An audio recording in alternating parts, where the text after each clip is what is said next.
Hello students, hope you guys are doing well. Last class में हमने डोबरनेट triads के बारे में बात की थी और उसके बाद न्यूलैंड लॉ ऑफ ऑक्टेव्स के बारे में स्टार्ट किया था।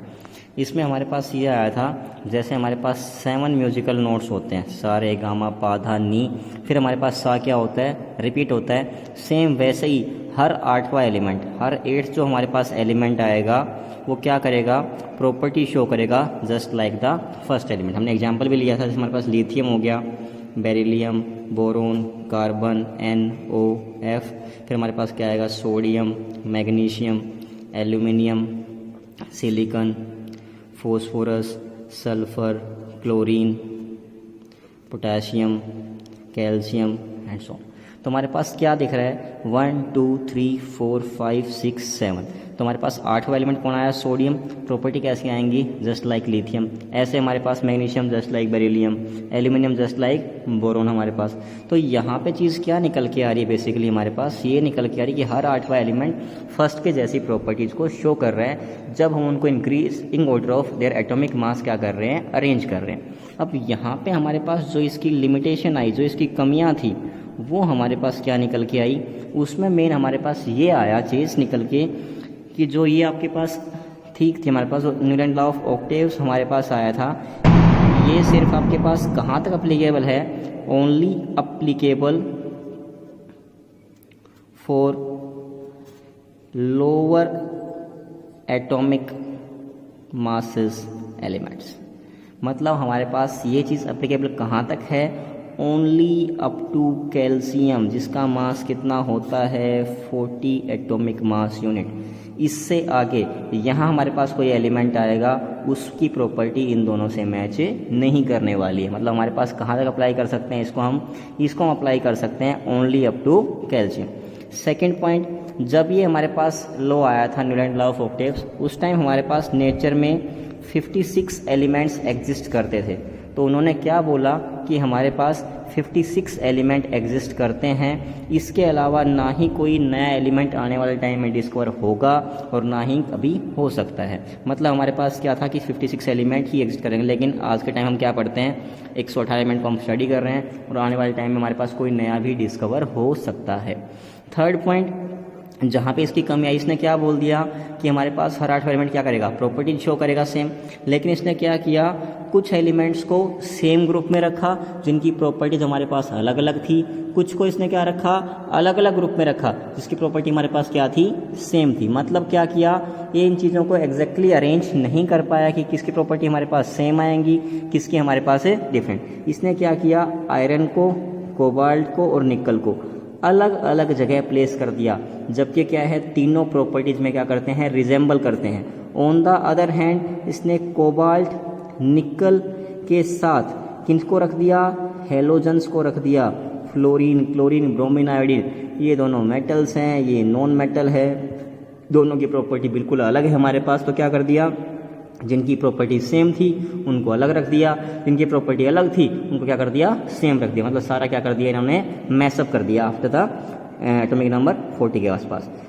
फोर्थ, हमारे पास उस टाइम पे नोबल गैसेस डिस्कवर नहीं हुए थे। तो हमारे पास अगर नोबल गैसेस डिस्कवर नहीं हुए थे, तो जैसे हमारे पास नोबल गैसेस आपको पता है कहाँ आते हैं, इसके बाद कौन आएगा, यहाँ पे नियोन आएगा, यहाँ कौन आएगा, आर्गन आएगा। तो फिर क्या होगा, हमारे पास जो हर 8वां एलिमेंट हमारे पास आ रहा था, मतलब हमारे पास कुछ ऐसा नहीं हो जाएगा ये 1 2 3 4 5 6 7 8 9, हर 9th element property same show करेगा, ना कि हर 8th एलिमेंट। तो हमारे पास बेसिकली चीज़ें क्या निकल के आ रही हैं आपके पास यहाँ पे, कि हमारे पास ये 4 मेन क्या आई, इसकी लिमिटेशन आई। जैसे ही नोबल गैस डिस्कवर हमारे पास हो क्या है, उसके बाद सारा पैटर्न इनका क्या हो गया, चेंज हो गया। तो हमारे पास इनकी जो लिमिटेशंस थी उनको कुछ क्लैरिफाई करने के लिए हमारे पास जो नेक्स्ट हमारे पास पीरियड टेबल की फॉर्म में आया था, वो हमारे पास आया था मेंडलीव। हमारे पास कौन आया था, मेंडलीव पीरियोडिक टेबल भी बोल सकते हैं इसको, हम पीरियोडिक लॉ भी बोलते हैं। तो हमारे पास पहली बार ये टर्म यूज हुई है पीरियोडिक टेबल। इसको भी हम समझेंगे कि पीरियोडिक टेबल होती क्या है, हमने ये वर्ड क्यों यूज़ किया, कैसे यूज़ किया, हमारे पास इसका क्या यूज़ है यहाँ पे, वो भी हम यहाँ पे बात करने वाले हैं। तो हमारे पास क्या आ रहा है, बेसिकली जो चीज़ें थी, मेंडलीव ने क्या बताया, मेंडलीव ने क्या किया, उसने टेबल की फॉर्म में इसको लिखा। टेबल में क्या होते हैं आपको पता है, ऐसे हमारे पास groups and columns, rows and हमारे पास क्या होते हैं, कॉलम्स होते हैं, वर्टिकल रोज भी होती हैं, हॉरिजॉन्टल भी होती हैं हमारे पास। उन्होंने क्या किया, इस फॉर्म में इनको अरेंज किया। तो उसने क्या बोला हमारे पास कि मेंडलीव ने एलिमेंट्स को अरेंज किया इन ऑर्डर ऑफ देयर, वही चल रहा है अभी हमारे पास, इंक्रीजिंग एटॉमिक मास या इंक्रीजिंग एटॉमिक वेट के अकॉर्डिंग अरेंज किया। किस वे में अरेंज किया, वही सब कि हमारे पास मान लो यहाँ ए आया, यहाँ बी आया, यहाँ सी आया, क्या कर रहे हैं, तीनों को इंक्रीजिंग मास, मतलब मास का ऑर्डर क्या आएगा, सी बी ए, मास के अकॉर्डिंग अरेंज किया है। और प्रॉपर्टी हमारे पास क्या है, having similar properties are placed in the same group, उसको हमने क्या कर दिया, सेम ग्रुप में प्लेस कर दिया। अब हमारे पास तो टेबल समझ में आ गया। हमारे पास यहाँ पे क्या है, वर्टिकल रोज भी हमारे पास और हॉरिजॉन्टल भी हमारे पास यहाँ पे चीज़ें चलती है। वर्टिकल कॉलम्स एंड हॉरिजॉन्टल रोज हमारे पास यहाँ पे चलती हुई आ रही हैं, जिनको इन्होंने अरेंज किया, जहाँ मास के अकॉर्डिंग अरेंज कर रहे हैं, इसकी प्रॉपर्टी सेम आई है, उनको सेम जगह प्लेस किया है। तो उस चीज़ को हमने क्या बोल दिया, एक टेबल की फॉर्म में इसने इन्होंने लिख दिया। अब इसका जो पीरियोडिक लॉ था हमारे पास, कि इसने हमारे पास एक पीरियोडिक लॉ, ये हमारे पास आई थी लगभग 1869 में हमारे पास, तो इसने एक पीरियोडिक लॉ दिया। इस वर्ड को समझते हैं, पीरियोडिक क्या होता है, पीरियोडिक हमारे पास। तो पीरियोडिक का मीनिंग क्या है, आपने क्लॉक देखी होगी हमारे पास, घड़ी वगैरह, तो उसमें ये होता है कि मान लो कुछ भी टाइम हो रखा है, मान लो अभी ये सुई मिनट वाली 12 पे है, हमारे पास क्या होगी, 1 घंटे बाद ये घूम के वापस कहाँ आएगी, 12 पे। मतलब क्या हो गया, इसका पीरियड कितना हो गया, 1 घंटे का हमारे पास, कि हमारे पास क्या है, 1 घंटे बाद वो चीज़ क्या होगी, वहाँ पे आके रिपीट हो रही है। तो हमारे पास हम वही तो बात कर रहे हैं कि हमारे पास जो उसके नीचे आ रहा है वो क्या कर रहा है, उसकी प्रॉपर्टीज को रिपीट कर रहा है। मतलब वो कैसे हमारे पास, वो पीरियोडिक फंक्शन है किसका, हमारे पास उनके एटॉमिक मासेस का हमारे पास। तो इसने क्या बोला, इस पीरियोडिक लॉ की जो इसकी स्टेटमेंट थी, वो क्या स्टेटमेंट थी, इसने ये बोल दिया कि जो फिजिकल एंड केमिकल, जो हमारे पास फिजिकल और जो केमिकल प्रॉपर्टीज आपके पास आ रही हैं, physical and chemical properties of elements और